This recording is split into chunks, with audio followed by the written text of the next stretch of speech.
सुमेर और विक्रम दो घनिष्ठ मित्र हैं, जिनकी घनिष्ठता गांव में प्रसिद्ध है। सुमेर एक पुलिसकर्मी के रूप में कार्य करता है। विक्रम जमींदारों का है। फिल्म आजादी के बाद की पृष्ठभूमि पर आधारित है और सरकार द्वारा एक नया भूमि सीलिंग कानून तैयार किया गया है, जिसमें कहा गया है कि व्यक्ति एक निश्चित सीमा से अधिक जमीन का मालिक नहीं हो सकता है। यह ठाकुरों के लिए बड़ा झटका है, क्योंकि उनके पास सैकड़ों एकड़ जमीन है। नए कानून के अनुसार उन्हें अतिरिक्त जमीन सरकार को सौंपनी होगी, जिसे किसानों को वितरित किया जाएगा। बड़े ठाकुर और उनके बड़े बेटे देवेन इस नए बदलाव को स्वीकार नहीं कर पा रहे हैं। देवेन एक साजिश की योजना बना रहा है, जिसमें वह लेनदेन की तारीखों की पिछली तारीख तय करके जमीन को उनके रिश्तेदारों के बीच वितरित करेगा। इसके लिए उन्हें उन किसानों के हस्ताक्षर अंगूठे के निशान की आवश्यकता होगी जो जमीन जोत रहे हैं। जमीन ठाकुरों के पास गिरवी है। सरपंच, ग्राम प्रधान उनके पक्ष में है और रिकॉर्ड में हेरफेर करने के साथ साथ किसानों को अपनी मंजूरी देने के लिए मनाने में मदद करने के लिए सहमत है। उनकी एक बैठक है, जिसमें किसान अपनी जमीन पर अड़े हुए हैं। एक गर्मागरम बहस के कारण देवेन घबरा गया और उसने अपनी राइफल से गोली चला दी, जिससे एक ग्रामीण की मौत हो गई। इससे बाकी लोग क्रोधित हो जाते हैं और भीड़ उसे पीट-पीट कर मार डालती है। विक्रम अपने भाई का अंतिम संस्कार करने के लिए अपने गांव वापस चला जाता है। वह अपने भाई के खोने का दर्द बर्दाश्त नहीं कर पाता और अपनी राइफल लेकर किसान के घर की ओर चल पड़ता है। उसने कई किसानों को मार डाला और उनके घरों में आग लगा दी। वहां से वह बीहड़ों में भाग जाता है और डाकुओं से जुड़ जाता है।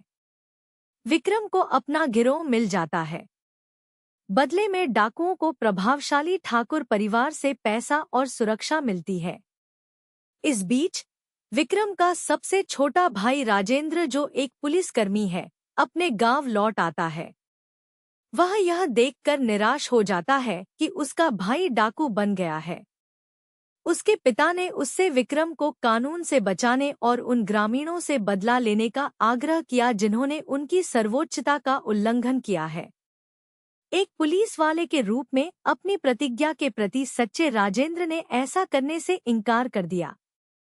जब सुमेर अपने गांव लौटता है, तो जो कुछ हुआ उसे वह स्वीकार नहीं कर पाता और उसे इस बात का गहरा दुख होता है कि उसके सबसे अच्छे दोस्त ने ऐसा किया है। वह अपनी प्रेमिका जीना से तुरंत शादी कर लेता है, क्योंकि वह अनाथ है, क्योंकि उसके भाई को विक्रम ने मार डाला था। सुमेर विक्रम से मिलता है और घोषणा करता है कि यह उनकी दोस्ती का अंत है। इस बीच बड़े ठाकुर, विक्रम के पिता, सुमेर के नेतृत्व में विद्रोह को दबाने के लिए हनुमंत ठाकुर, राजेंद्र के जूनियर सिपाही, को आमंत्रित करते हैं। हनुमंत का कहना है कि उसके हाथ उसके मालिक राजेंद्र ने बांध दिए हैं। बड़े ठाकुर उनके स्थानांतरण की व्यवस्था करते हैं और हनुमंत राजेंद्र से कार्यभार लेते हैं। फिर वह आतंक का साम्राज्य जारी करता है। ऐसी ही एक घटना में वह गर्भवती जीना को लात मारता है, जिससे गर्भपात हो जाता है। इससे सुमेर क्रोधित हो जाता है और वह पुलिस स्टेशन पर हमला करता है, सभी पुलिसकर्मियों को मार डालता है और मानता है कि हनुमंत भी मर गया है, लेकिन वह बच जाता है।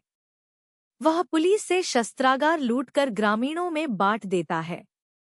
अब सुमेर भी डाकू बन जाता है और विक्रम के प्रतिद्वंद्वी गिरोह में शामिल हो जाता है। इससे चुहबिल्ली का खेल शुरू हो जाता है। सुमेर ने ठाकुरों के अन्न भंडार को लूट लिया और विक्रम ने बाजार में उपज बेचने के बाद अर्जित धन को लूट लिया। जवाब में सुमेर ने ठाकुरों की हवेली को लूट लिया। इस बिंदु पर राजेंद्र को वापस उसके पद पर बहाल कर दिया जाता है और स्थिति को संभाल लिया जाता है। विक्रम अब पूरे गांव को जलाने की योजना बना रहा है।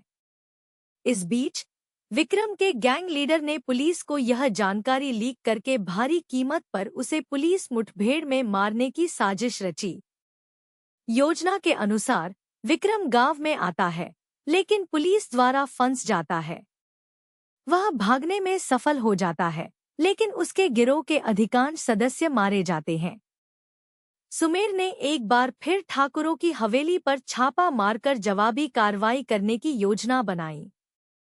अब यह साफ हो गया है कि दोनों प्रतिद्वंद्वियों के बीच बड़ी टक्कर देखने को मिलेगी।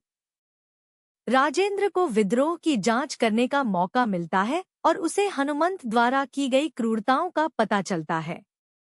वह उसे और उसके साथियों को पुलिस बल से निलंबित कराने की योजना बना रहा है। हनुमंत ने दो प्रतिद्वंद्वियों के बीच आगामी मुकाबले में राजेंद्र को खत्म करने की योजना बनाई है। यह बात एक पुलिस वाले ने सुन ली, जो विक्रम को यह बात बताता है।